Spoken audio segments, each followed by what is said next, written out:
নমস্কার বন্ধুরা। অনেকে বলে থাকেন যে ঢাকার আশেপাশে কি কোনো মন্দির নেই? তো তাদের জন্য আজকের ভিডিওতে নিয়ে এসেছে ঢাকার কাছে দর্শনের জন্য একটি মন্দির। যারা ঢাকায় কর্মসংস্থান, ছুটির দিনে অবশ্যই মন্দির দর্শন করতে পারেন।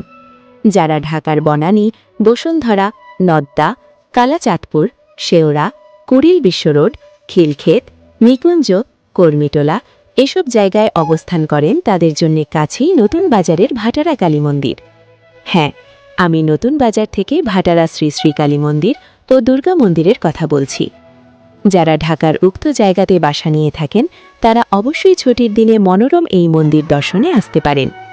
মন্দিরে নতুন বাজার থেকে সহজে আসতে পারবেন। ভাটারা শ্রী শ্রী কালী মন্দির।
ভিডিওটি দেখার জন্য অসংখ্য ধন্যবাদ।